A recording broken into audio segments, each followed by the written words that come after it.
viewers and listeners.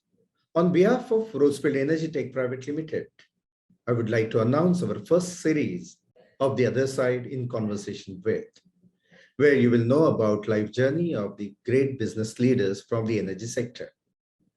We have conducted various events, webinars, training workshops to help you enhancing your knowledge and technical skills.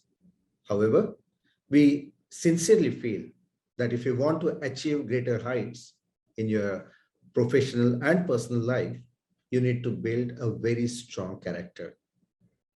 So what is a better way than to listen to these business leaders talking about their life journey, who have followed strong values in their life and demonstrated great leadership qualities. So these conversations are built not around business strategies or goals or objectives of their organization, but more to know about the life journey which they have led so far successfully and which makes them hugely successful. We firmly believe that such inspirations will help you achieve a success in your life, make a difference, not to just your life, but also lives of other people, create a strong community, build a nation, and hence better world to live in. I hope you will find these conversations highly valuable. So welcome to our first season of The Other Side in Conversation With.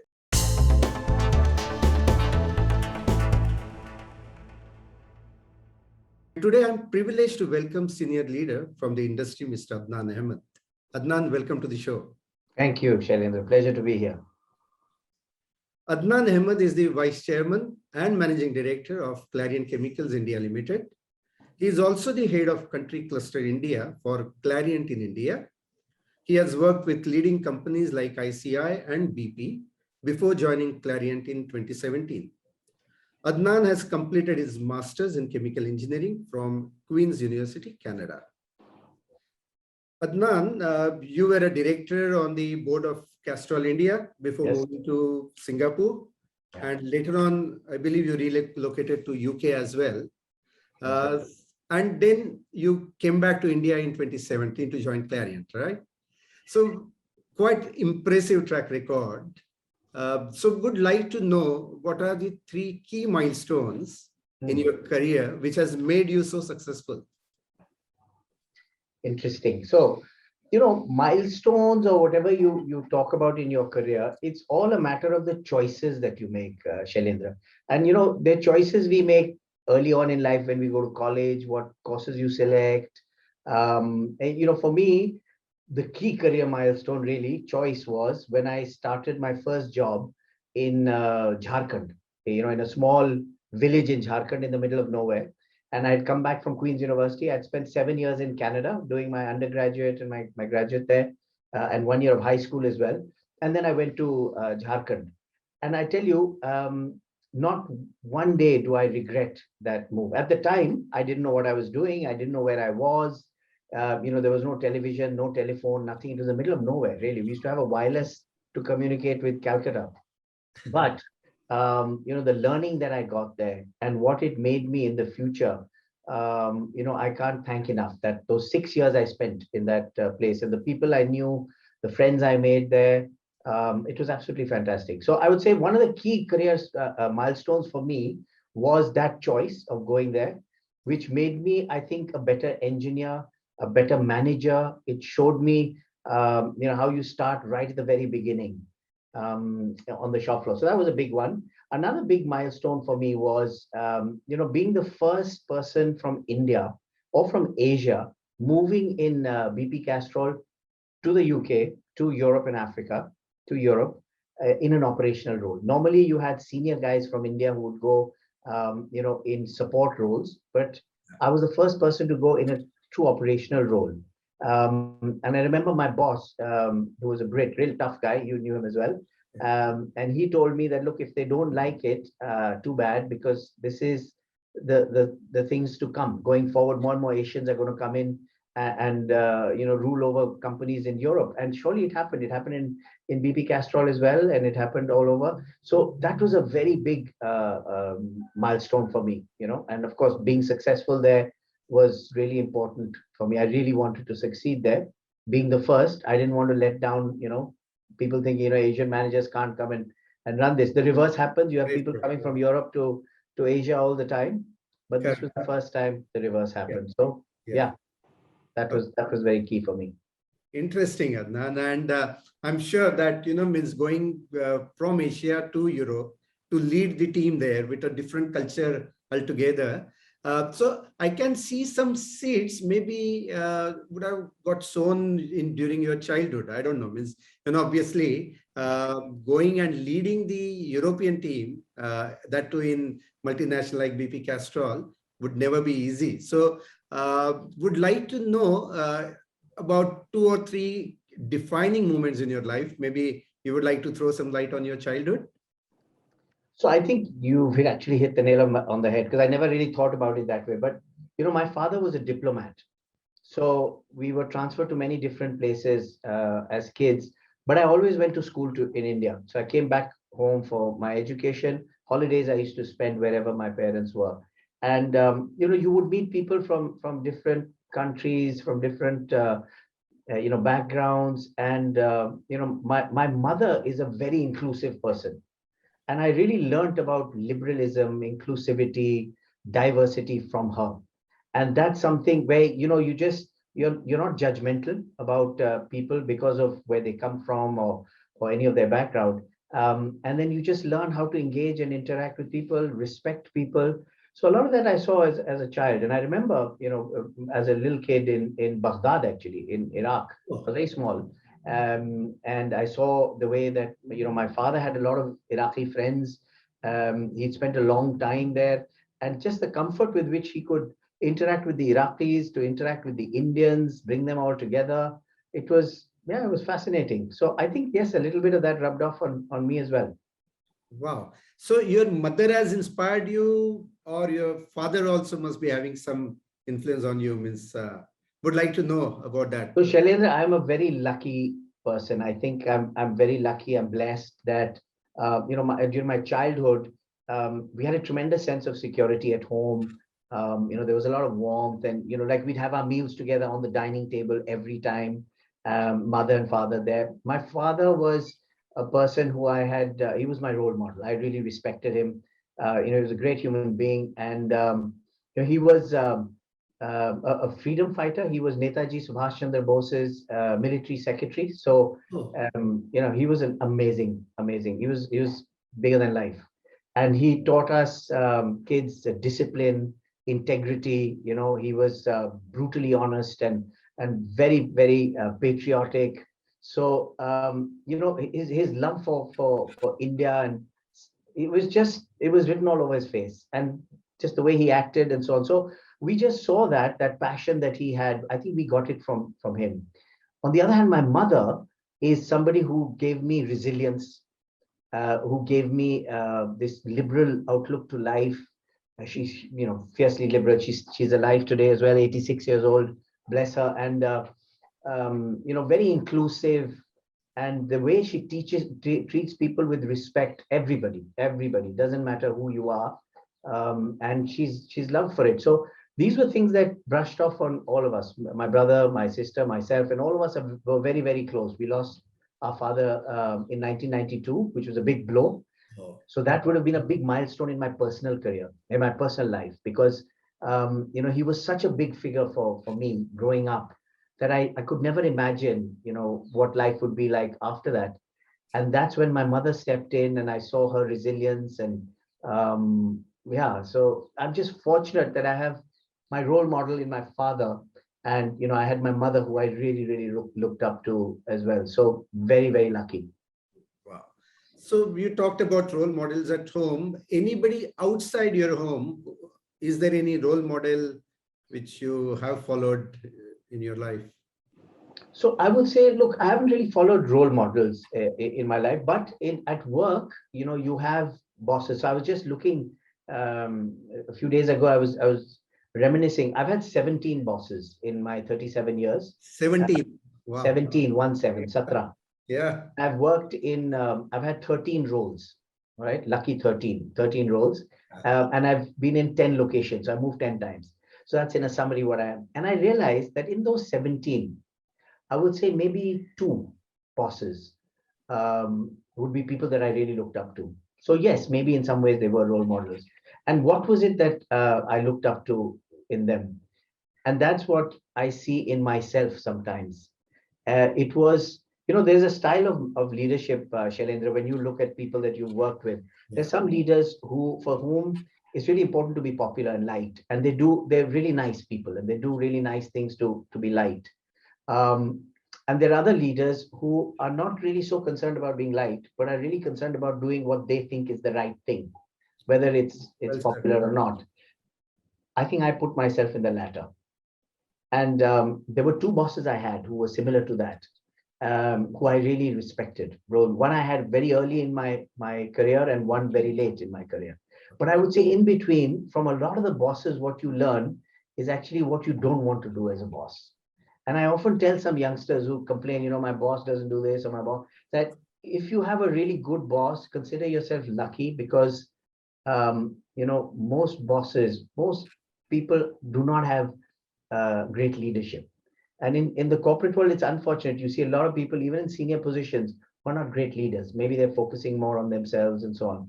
And but there are a few out there who are outstanding leaders, and you can tell the difference. You would tell as soon as you interacted with some of them. And that's what I would say, that when you have something like that, hang on to that like a role model, as you just asked me, and then you emulate some of the things they do.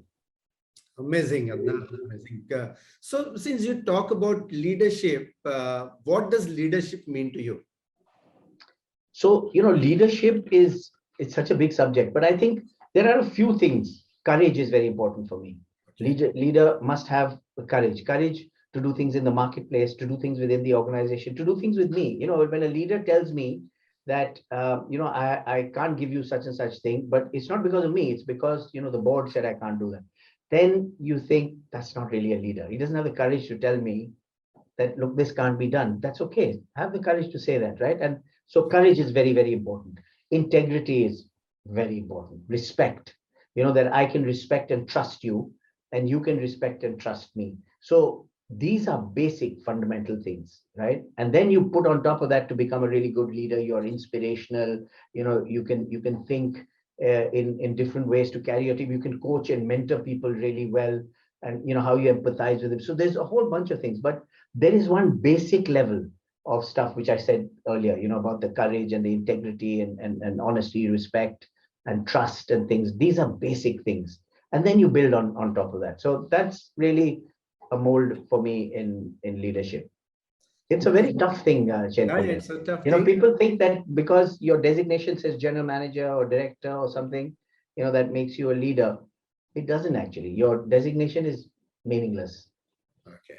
Okay. I've seen some very good leaders on a shop floor at supervisor level. I've seen very good leaders as supervisors on a shop floor. When I was, working in a factory, and I was a young plant manager, and I remember this guy who was a supervisor, and when he had to, challenge some of the blue collar workers in difficult situations, he was always my go-to person. I learned so much from him.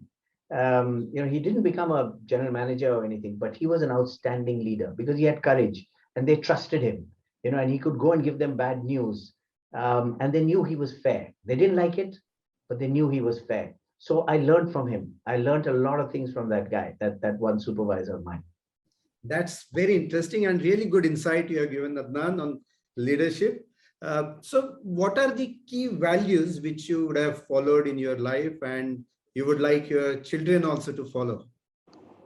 So I think the values that I stand for, people who work with me would know it, Yes. upfront. So respect is very, very important for me. Yeah, I respect you and you respect me. So it goes two ways. And if I don't respect you, I cannot expect you to respect me. So respect is very important. Then I think just the value of life is a very important thing for me. And I say this more actually as a manager in India than I would probably in Europe or somewhere, because here sometimes, we take safety for granted and so on. And it's very painful to see when somebody says, but that's on contract, so you don't have to worry, you're not accountable. It doesn't mean anything to me. So a life is a life. I don't care whether it's a contract or, you remember the road safety stuff that we did in a company together. So I think just the value of life, and I would say ethics. Ethics is a value that I hold very dear to me. And it's something which I respect people with high ethical standards. And it really motivates me to work in an organization or with people who have high ethical standards. It's a big motivator. So I assume it motivates others as well. So these would be by and large, I think, some of the things. And Shailendra, there's a guy who came up to me. He's now a very senior manager in a finance company, and he was relaying a story to me back in Calcutta many years ago in a job where we had this choice of paying a massive fine or paying a small facilitation, let me say. The guy was asking for the facilitation fee. So this fellow, he was a junior chap at that time. He came and told me, he said, what do we do? And I said, it's obvious, pay the fine. So he comes back to me and he says, I always remember your reaction that it's obvious, pay the fine. And to me, I never thought of that as being something I would remember. Actually, I didn't remember. He reminded me. And then it made me think that, yes, that is the value that I would like to see more and more people to have the courage to, face up. If you messed up somewhere, pay the fine and get on with it. Wow, this is really inspiring. And I'm sure, Adnan, the viewers and listeners for this show will really have so many takeaways from this conversation, I'm sure. So now, we are seeing Adnan as a business leader at workplace. How is Adnan at home as a parent? Quite different, I think. Okay. Quite different. And I guess, my weakness would be my kids. And yes, so, sometimes I give in to things, and, maybe my wife is a little bit more disciplined that way in bringing up the kids. But I think they know how far they can push me. But I really want the best for them. My father always talked about education being really important. So that was something, I instilled in my children as well, to push them on education. They didn't always listen, of course, but I think they realize now they've been really well educated. So, as long as they had that, they had the freedom to do whatever. I would never tell them, this is the career I want. So being an engineer, being a technical guy, there are a lot of people like me, my friends, who want their kids to be engineers as well, and so on. But I would say, it's to each his own. Whatever my kids want to do, I would support them. So I would say I'm a very supportive dad. I think that's what I would say. Good. So Adnan, certainly you are very successful in your life, the way you have built your career. Are there any failures or any regrets which you think, regret for probably you wanted to make a career somewhere else, but you ended up with this, or maybe a failure, but which obviously teach all of us good lessons? So regrets, not really, from a point of view of, the career path I chose. Yes, if I hadn't become an engineer, I would have followed my passion, which is history. I love history. I read a lot, and I really enjoy it. Maybe I would love to have been an archaeologist or whatever. But when I came out of college at that time, we didn't have many choices. So I really don't regret it. And I could have regretted going to that small little village in Jharkhand and spending 6 years, Yeah. 6 years there in my early 20s. But I don't, because I learned a lot there, and I really enjoyed that. Failures, yes. I mean, yeah, we I guess we all have failures, and the errors that we make. There are times when on people, maybe I made a wrong call, and I regret that I could have done it a lot better. There are times when you have to take really difficult decisions. Um, in operations, you take difficult decisions sometimes in signing a deal or walking away from a deal. and then you may regret that later on. But like you said, you learn from it. You learn from it, and we all make mistakes. We all have failures. I think there's nothing wrong with that. Yeah, absolutely. But one thing I just noticed, if you would have become archaeologist, Adnan, that Yeah. would have been a big loss for the industry. I can tell you. So But industry will be very happy that you didn't take that path. when I was a kid, I told you we were in Iraq, and around Baghdad, you have a lot of sites where you can go and dig. And I must have been 10 years old or whatever. And I used to go with my mother. She's very fond of all this. And you were allowed to go and dig above the surface, whatever you could pick up, you could pick up. And we picked up, little pottery, which is like 5,000-year old. And I have a seal that I found, which is also 5,000-year old. And it always fascinated me, that seal belonged to some person 5,000 years ago. I don't know what he did, and Yeah, made that seal, and I've got it with me yeah. even now. So yes, it always fascinated me. It would have been a very different career. Very Very true, different. very true. So Adnan, certainly you have traveled a lot. Means, since childhood you have stayed in various countries, and I'm sure in your career you Yeah. have even traveled a lot on business as a tourist. So what are probably, I can't ask you the most favorite, maybe two or three places you would always like to go back again. So I think it's fairly easy for me actually on my Okay. list. So I've been to various places I've traveled to. I would say Kenya, a safari in Kenya. Absolutely. Firstly, I loved Kenya. I like Africa. South Africa, I spent a lot of time as well. But Kenya was lovely, the safari there. So that would be one. Definitely I'd go back. Yeah. And Istanbul, one of my favorite cities, Turkey. Okay. Absolutely love it. So those would be, two. And as a city to live in, I love London. I think it's one of the Wonderful. nicest cities in the world. Okay. As a city to live in, absolutely wonderful. So I think these would be places that would stand out for me. Wow, very good.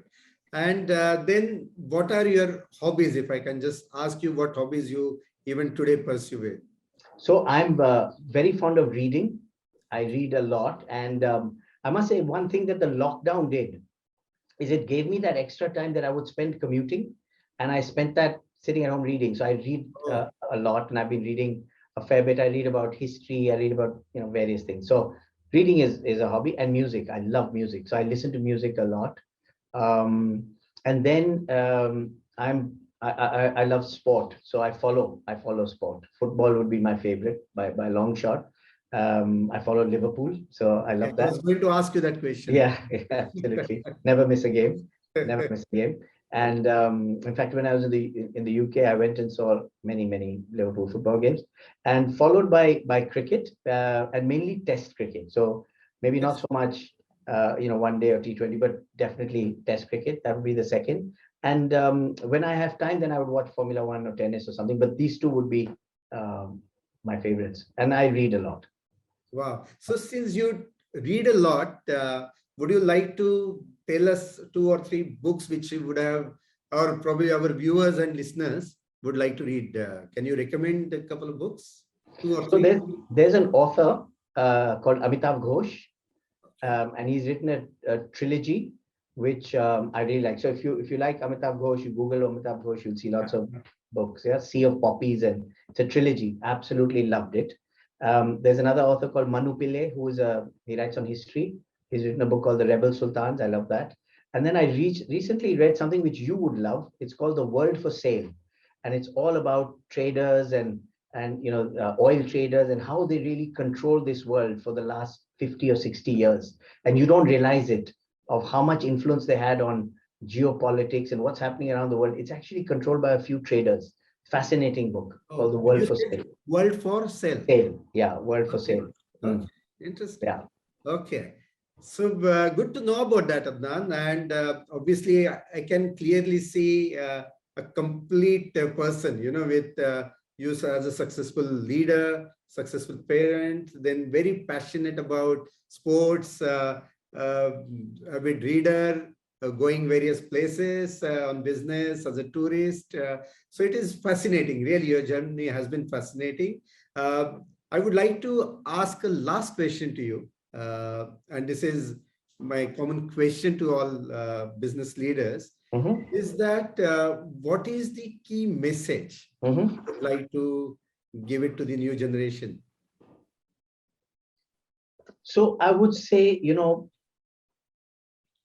people say different generation, they think differently and all. I agree. Everybody thinks, but there's certain things that don't change. And what I would tell the new generation is that, whatever career you're creating, you have to create an identity for yourself. There's something about you which you should be aware of.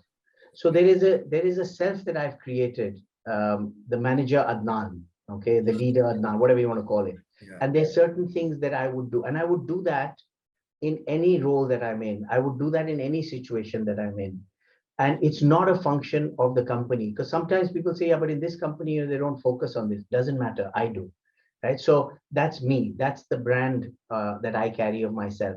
And I would tell the people who are coming into careers, whatever career you're coming into, just be clear about what it is that you stand for. What are key things that you will bring to the table, and you will bring that in whoever your boss is, whichever company you go to, whichever country you're in, whichever situation you're in.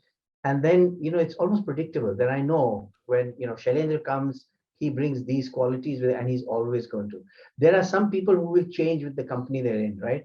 I think they would struggle because they don't really have that uniqueness that they bring. And I'm saying to people, avoid that and create your own brand, and remember, don't chase something for money, because our generation, is going to live for less than the new generation. That's one big difference. They're going to work much longer. They're going to work till they're 80. So, you're going to spend 50, 60 years working. Choose the field you like, not the one that pays you more money today. So some people, in their 20s will choose something that pays a lot of money today. And after 10 years, they're bored and they can't go back to what they love. So stay with what you love, and you will find ways to find happiness, and the money will come. That's a consequence. It'll come later. So that's what I'd advise you to do. Follow your passion, do what you really enjoy.